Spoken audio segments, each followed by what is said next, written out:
Hello everyone's, आज हम बात करने वाले हैं सीपीआर, कार्डियो पल्मोनरी रिससिटेशंस। क्या है सीपीआर, है ना? ये हॉस्पिटल्स या फिर कहीं पे भी बहुत ज़्यादा अर्जेंसी या मेडिकल इमरजेंसी में काम आता है सीपीआर। तो क्वेश्चन बन रहा है यहाँ पे, who is eligible to take a CPR? कौन सा बंदा है या कौन सा पेशेंट है जो सीपीआर ले सकता है? तो there is a 3 steps are there. One is unresponsive. Unresponsive, जो बंदा अनरिस्पॉन्स है, हाई हेलो पे नहीं आ रहा है, पिंच भी करने पे नहीं आ रहा है, कुछ भी आवाज़ें कर रहे हैं, पिंच उसको पेन दिया जा रहा है, उसमें भी कोई उसकी प्रतिक्रिया नहीं दिखाई दिया। दूसरा में क्या sir, the person who has totally stop the breathing, जिसको सर स्टॉप ब्रीदिंग बोलेंगे, जिसकी सांस रुकी हुई है ना।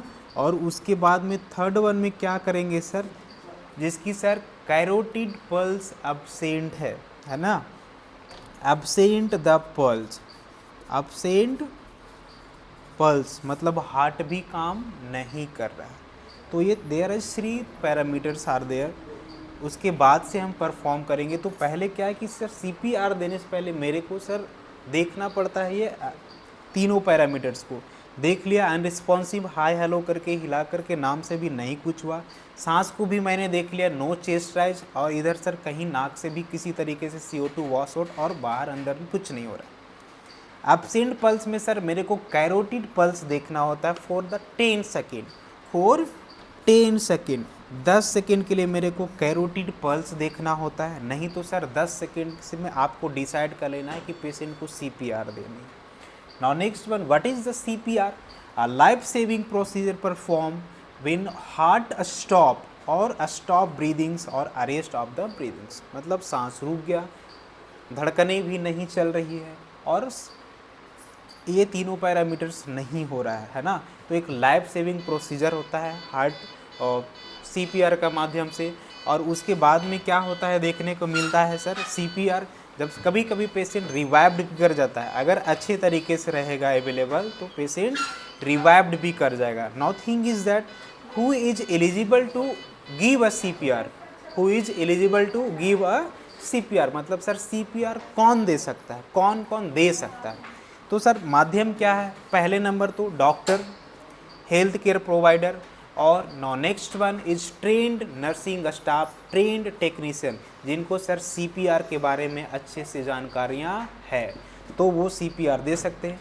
नाउ थिंग इज दैट हम अगर आगे बढ़ेंगे स्टेप ऑफ सीपीआर के बारे में, तो sir CPR check the pulse of PT, patient को सर चेक करिए पल्स। तो हमें कहाँ करना है सर, कैरोटिड पे, किधर करना है, कैरोटिड पे, कैरोटिड पल्स कितने सेकेंड के लिए, 10 सेकेंड के लिए।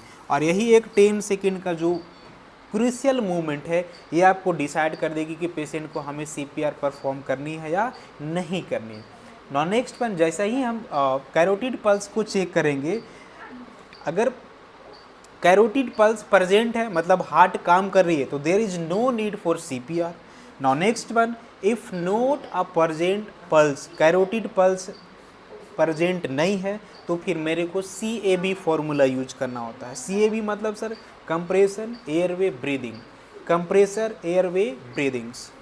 और वेंटिलेशंस की बारे में बात करूँ सर, कितना हमें कंप्रेसर और कितना वेंटिलेट करनी होती है, तो अगर मैं एडल्ट की हमें बात करनी है तो 30:2 विथ सिंगल और डबल रेस्क्यूअर के साथ में 30:2, मतलब सर कितना, 30:2, मतलब सर 30 बार हमें क्या देना होता है, सीपीआर, और 2 बार सांस देना होता है। टोटल इवेंट्स की मैं बात करूँ तो 120 events approx, means that 90 compressor और 30 ब्रीदिंग होता है, इक्वल टू 120 इवेंट्स देखने को मिलेंगे, जिसमें सर 90 कंप्रेशंस देखने को मिलेंगे और सर 30 इनको ब्रीदिंग्स पैटर्न्स देखने को मिल सकता है, इक्वल टू 120 इवेंट्स। अगर चिल्ड्रेंस को देखा जाए सर तो 30:2, 2 रेस्क्यू और सिंगल रेस्क्यू में 15:2 हम कर सकते हैं, क्योंकि चिल्ड्रेंस है। अगर चिल्ड्रेंस है और 30:2 का रेशियो हम कर सकते हैं तो इसमें भी पेशेंट को हो सकता है डेथ। अगर सर 15:2 रेशियो सिंगल में हम कर सकते हैं, because it is very difficult to single rescuer to follow of the 30:2 with the survival of patients. Next one, newborns की मैं बात करूँ, इन्फेंट की, तो सर इसमें 15:2 कंप्रेशन और ब्रीदिंग वेंटिलेशंस की रेट्स देखने को मिलता है।